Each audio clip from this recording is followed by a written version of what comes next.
With the increasing politicization of mass shootings, there are growing calls to restrict or eliminate the constitutional right of American citizens to bear arms. Although some 36% of American households own a gun, a majority of the population favors more gun control. The debate divides the nation like no other, pitting rural against urban interests and the common people against the cultural elite. In Corey Wayne's book, Mastering Yourself, he explores how the right to bear arms helps guarantee life, liberty, and the pursuit of happiness, and was seen as foundational to the rights of a free people at the nation's beginning. The possession of arms is the distinction of a free man from a slave. Andrew Fletcher, 1698. By the time of America's founding, the right to bear arms for self-defense was fundamental for all Englishmen. In 1689, it was formally recognized when Parliament passed an English Bill of Rights to allow Protestants to defend themselves after the deposed Catholic King James II had disarmed them during the English Civil War. Both oligarch and tyrant mistrust the people and therefore deprive them of arms. Aristotle. In America, the right to bear arms was enshrined in the Second Amendment to the US Constitution in 1791, providing that, a well-regulated militia being necessary to the security of a free state, the right of the people to keep and bear arms shall not be infringed. Since then, the debate is centered on whether the Second Amendment is limited to the people's right to bear arms as members of an organized state militia, or includes an individual's right to bear arms for personal defense too. The founders understood the right to bear arms was a basic human right that didn't come from government. It came from a person's essential right to self-defense under natural law, a body of unchanging moral principles originating in Greek, Roman, and biblical philosophy, and used to deduce binding rules of moral behavior from nature or God's creation of reality and mankind. It is our birthright since the dawn of man to have the ability to protect ourselves, those that we love, that which is ours as human beings. I'm not going to let anybody hurt me. You're not going to let anybody hurt you or your family. No free man shall ever be debarred the use of arms. Thomas Jefferson, Virginia Constitution, Draft 1, 1776. The Constitution shall never be construed to prevent the people of the United States who are peaceable citizens from keeping their own arms. Samuel Adams, Massachusetts Ratifying Convention, 1788. The Constitution preserves the advantage of being armed which Americans possess over the people of almost every other nation, where the governments are afraid to trust the people with arms. James Madison, The Federalist Papers, No. 46, January 29, 1788. The founders likely saw the right to armed self-defense as so fundamental, obvious, and normal to everyday life that it need not be spelled out in the Constitution.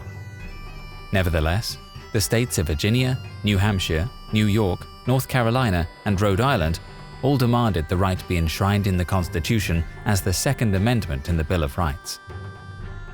Virginia and North Carolina's insistence was partially to preserve their state militias for slave control. But the right to self-defense was also seen as foundational to all the other rights and liberties of a free people, including freedom of speech and assembly, freedom of conscience, and to the right to pursue happiness and practice your religion. This may be considered as the true palladium of liberty. The right of self-defense is the first law of nature. In most governments, it has been the study of rulers to confine this right within the narrowest limits possible. Wherever standing armies are kept up, and the right of the people to keep and bear arms is, under any color or pretext whatsoever, prohibited, liberty, if not already annihilated, is on the brink of destruction. St. George Tucker, American revolutionary and legal scholar, 1803. The right of the citizens to keep and bear arms has justly been considered as the palladium of the liberties of a republic, since it offers a strong moral check against the usurpation and arbitrary power of rulers, and will generally, even if these are successful in the first instance, enable the people to resist and triumph over them. Supreme Court Justice Joseph Story, Commentaries on the Constitution of the United States, 1833. Our country was founded on basically on the Second Amendment, on the right to bear arms, to be able to protect ourselves from a tyrannical government, to be able to protect ourselves from those trying to hurt us.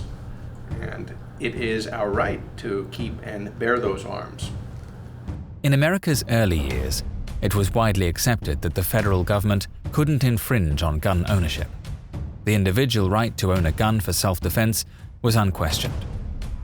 It was only after the Civil War that the individual right took center stage, when Southern states tried to prevent freed slaves from owning guns. With Union victory over the Confederacy, black soldiers in the Union Army, many of whom were escaped slaves, were allowed to keep their guns when the Army disbanded. As they returned home free men, Southern states, fearful of retribution, imposed laws to prohibit black gun ownership and give free rein to KKK intimidation.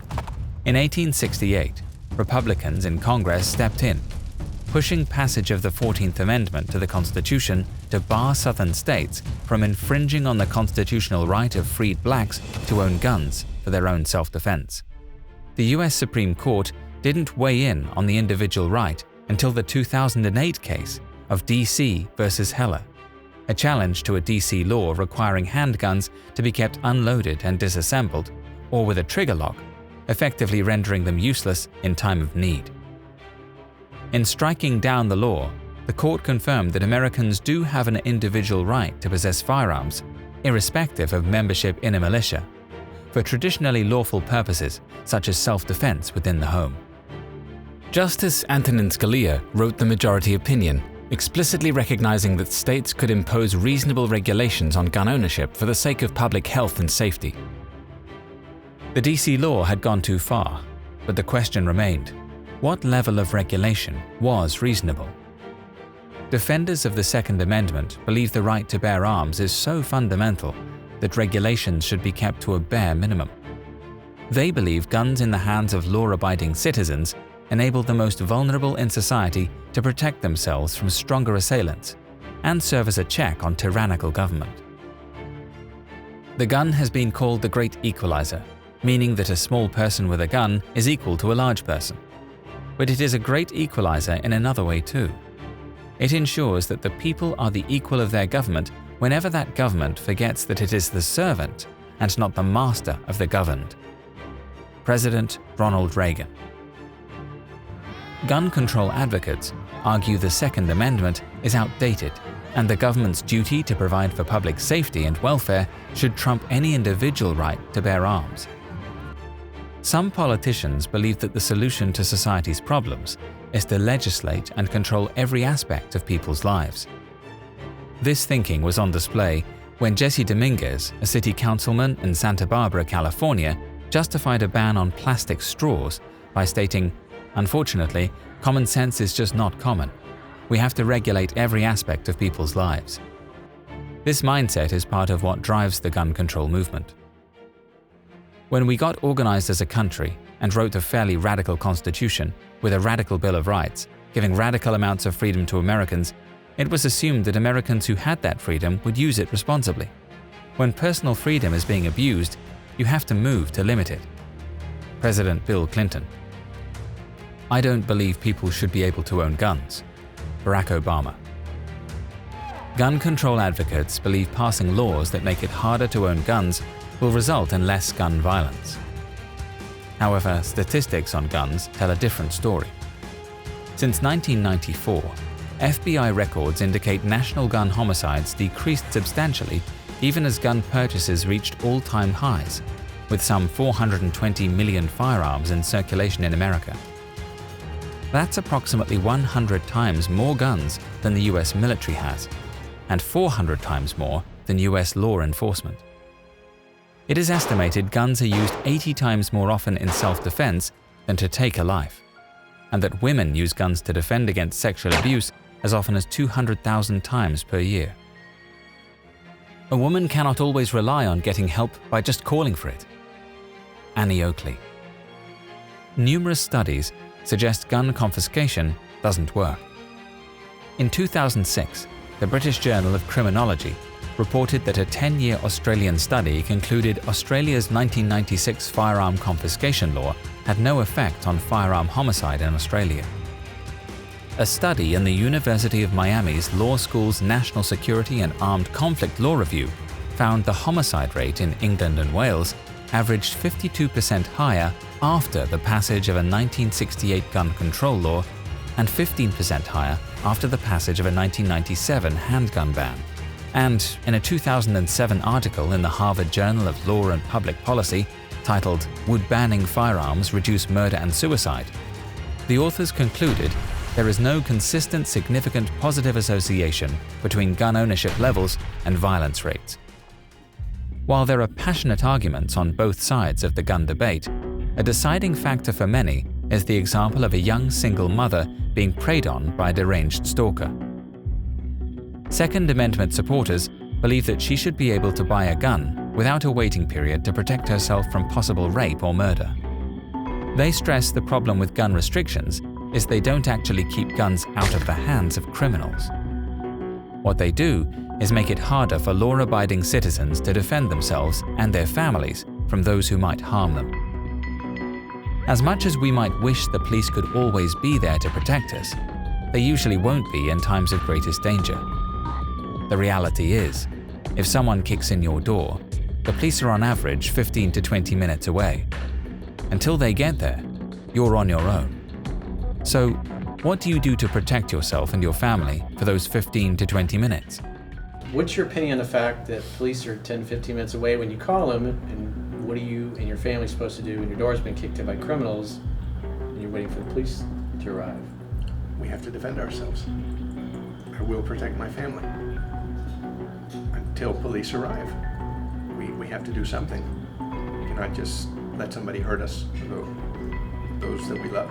I think it's a powerful question, though, for the average person that probably doesn't really think about that. If you know on average, on a good day, that police are 10, 15 minutes away, and you're dealing with an intruder, what do you do until the police arrive if you've decided only the police should have guns and therefore you're not going to participate in it? Yeah. You're going to use harsh language, spitballs, try to reason with them? It's a bad day for that person. Yeah. I think I was talking to Fort Lauderdale PD, right? They only have 550 officers for a couple million people. Like, they can't help you, bro. They're not going to get there in time. They'll be there to clean up. 15 minutes away on a good day. They'll clean it up, right? They'll let your family know what happened, right? But they're not going to be able to help you. They just won't. And who hasn't noticed how easy interior doors are to kick in? So it's not like you can lock yourself in your bedroom. Yeah, as a builder, as a guy who knows how to build houses, there's a nice little swift kick, and you can pretty much kick in any door in deadbolt. You think about the argument that people say, well, only the police should have guns. Oh, you haven't seen police shoot, right? Like, that's not all, but I will say the majority of them, I wouldn't want shooting near me, right? Or around me in any way. Because it's, like I said, treated as a tool. It's not treated as a responsibility or priority in any way. If someone has a gun and is trying to kill you, it would be reasonable to shoot back with your own gun. The Dalai Lama. According to a 1997 Justice Department study, 3 out of 4 protection orders issued every year will be violated by a jealous lover, angry ex-husband, or obsessed admirer. Most of the time, the police will be unable to make arrests because of lack of physical evidence. This underscores why Second Amendment supporters feel so strongly about the right of the weak and vulnerable to own guns. Gun control? It's the best thing you can do for crooks and gangsters. I want you to have nothing. I'm a bad guy. I'm always going to have a gun. Sammy the Bull Gravano, former underboss, Gambino crime family. In Episode 2, we'll look at how America's past as a frontier land of self-reliant people and bastion of radical freedom infused a gun culture into American history and popular culture. And we'll see how gun laws have been a reaction to things happening in the culture. You can learn more by reading Corey Wayne's book, Mastering Yourself, for free on his website, understandingrelationships.com, by subscribing to the newsletter. Until next time.